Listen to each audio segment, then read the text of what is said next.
ان ظالموں نے یہ تک نہیں سوچا کہ یہ کون ہے، ہم کس کو مار رہے ہیں، کس کو ہم قتل کر رہے ہیں، کس کی ہم ہتیا کر رہے ہیں۔ یہ ماں کون سی ماں ہے؟ یہ وہی ماں ہے جس نے 9 مہینے اپنے پیٹ میں پالا ہے۔ السلام علیکم ورحمۃ اللہ وبرکاتہ۔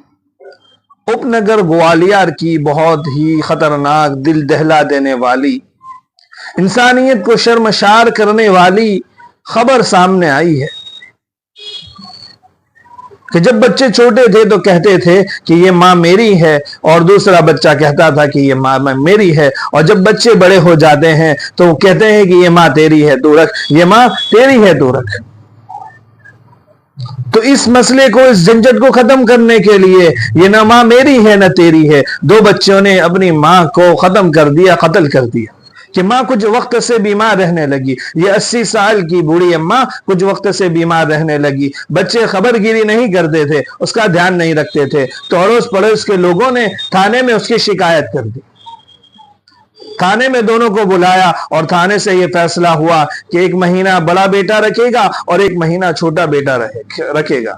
تھانے سے یہ فیصلہ ہوا تو ان بچوں نے اب ماں کا کھانا پینا بھی بند کر دیا، اس کو دوا دینا بھی بند کر دیا، اور اس کو چھت پر اس ٹھنڈی میں ایسے ہی ڈال دیا، چارپائی پر کچھ بچھایا بھی نہیں، اور اپنے آپ کو ڈھکنے کے لیے رضائی بھی نہیں دی۔ اس ٹھنڈی میں ماں کو ایسے ہی اکیلے ڈال دیا۔ جب پڑوسیوں نے دیکھا تو اس کی ماں کے لیے، ان کی ماں کے لیے رضائی بنا کر دھابے پر ڈال دی۔ ماں کو کھانا پینا نہیں دیتے تھے تو اڑوس پڑوس کے لوگ آ کر ماں کو چھپا کر جو ہے روٹی اور سالن اور کھانے کی چیزیں پہنچایا کرتے تھے، اور ماں کی ذہنی حالت بھی خراب ہو چکی تھی۔ جب اس ظلم سے، اس دردناک جو سزا دیتے تھے بیٹے، اس سے بھی اگر ان کی ماں کی موت نہ ہوئی اور ماں کا انتقال نہیں ہوا تو ان ظالم بیٹوں نے کیا کیا کہ ان ظالم بیٹوں نے، ایک بیٹے نے ماں کے ہاتھ پیر پکڑے اور دوسرے بیٹے نے ماں کے منہ پر ہاتھ رکھا تاکہ وہ چیخے چلائے نہیں، اور دوسرے ہاتھ سے جو ہے ماں کی گردن پر ایک جھٹکا دیا۔ ماں کا سر چارپائی پر تھا اور گردن پر جھٹکا دینے کی وجہ سے گردن کی ہڈی ٹوٹ گئی اور خون ناک سے، منہ سے اور کان سے نکلنے لگا۔ اس طرح اس ماں کی ہتیا ہو گئی، وہ ماں دنیا چھوڑ کر چلی گئی۔ ان ظالموں نے یہ تک نہیں سوچا کہ یہ کون ہے، ہم کس کو مار رہے ہیں، کس کو ہم قتل کر رہے ہیں، کس کی ہم ہتیا کر رہے ہیں۔ یہ ماں کون سی ماں ہے؟ یہ وہی ماں ہے جس نے 9 مہینے اپنے پیٹ میں پالا ہے۔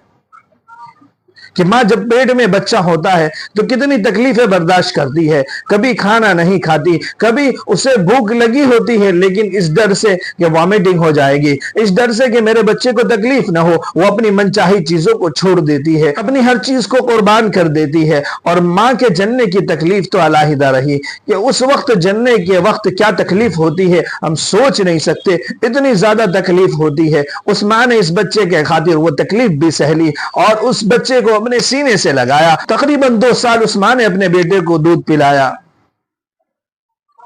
اور خود گیلے میں سو رہی ہے، اگر پیشاب کر دیتا ہے تو خود گیلے میں سو جاتی ہے، اس کو صاف کر کر اچھی جگہ سلاتی ہے۔ یہ وہ ماں ہے کہ ان ظالموں نے یہ بھی نہیں سوچا کہ یہ ماں کون سی ماں ہے کہ اپنی ساری خوشیاں بیٹے کی خوشی کے لیے قربان کر دیتی ہے، یہ جھک جاتی ہے، اپنی جوانی کو داؤں پر لگا دیتی ہے۔ یہ ماں وہ ماں ہے جس ماں نے ہمیں جوان کرنے کے لیے، جس ماں نے اسے جوان کرنے کے لیے اتنے قربانیاں دے دی، اپنا سب کچھ لگا دیا، اس ماں کو یہ سلا دیا، اس ماں کے ساتھ یہ کیا کہ اس کی جان ہی نکال دی۔ کتنے افسوس کی بات ہے۔ آج ہمارے جوانوں کا یہی حال ہو چکا ہے۔ ماں باپ جب بوڑھے ہو جاتے ہیں، ماں باپ جب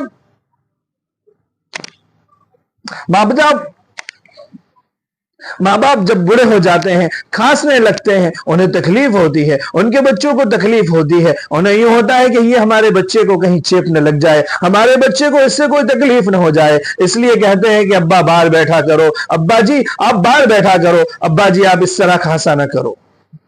شرم آنی چاہیے۔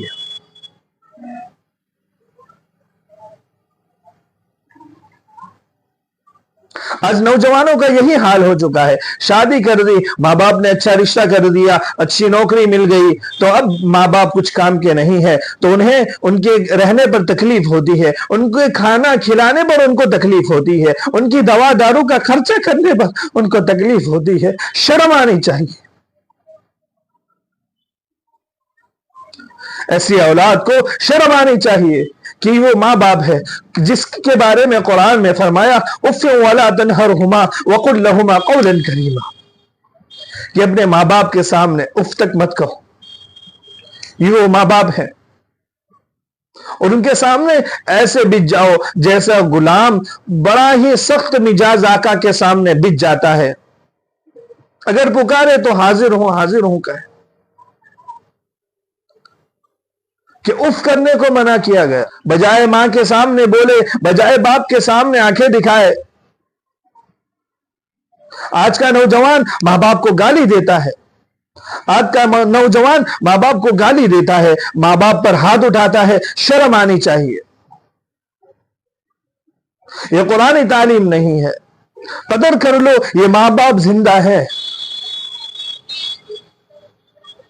پیارے آقا علیہ السلام اپنی اماں کے مزار پر، اپنی اماں کی قبر پر جا کر رو رہے ہیں اور کہتے ہیں کاش میری ماں زندہ ہوتی تو میں ان کی ایسی خدمت کرتا کہ اگر میں عشاء کی نماز پڑھانے کے لیے مصلی پر کھڑا ہو گیا ہوتا اور ادھر سے میری ماں پکار دی بیٹا محمد، تو میں نماز کو توڑ دیتا اور اماں کے سامنے حاضر ہو جاتا۔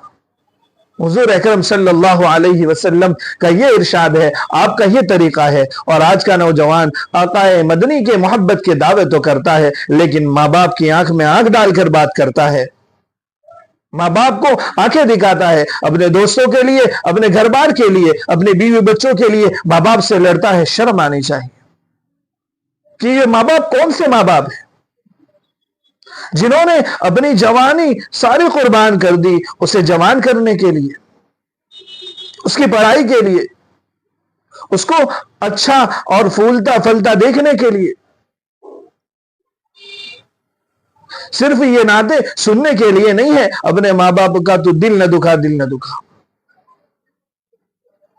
ہم سب کو اگر ماں باپ زندہ ہے تو ان سے معافی مانگنی چاہیے، ان کے ساتھ اچھا سلوک کرنا چاہیے، اچھے اخلاق سے پیش آنا چاہیے، اور اللہ تعالیٰ سے بھی معافی مانگنی چاہیے، اور ماں باپ کے سامنے بھی معافی مانگنی چاہیے، اور اپنے انداز کو، اپنے لہجے کو، اپنے طریقوں کو بدلنا چاہیے، ماں باپ کی عزت کرنی چاہیے۔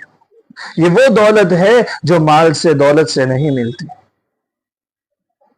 کہ دنیا میں پیسے سے سب آ جاتا ہے لیکن ماں باپ پیسے سے نہیں آتے۔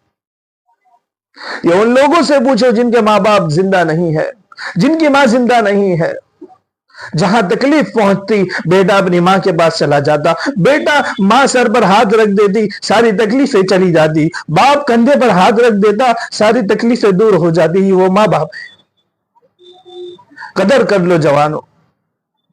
اللہ تعالی ہم سب کو والدین کی قدر کرنے کی توفیق عطا فرمائے، جن کے جا چکے اللہ تعالی ان تمام کی مغفرت فرمائے، اللہ تعالی ان تمام کی مغفرت فرمائے۔ جزاکم اللہ خیر۔ السلام علیکم ورحمۃ اللہ وبرکاتہ۔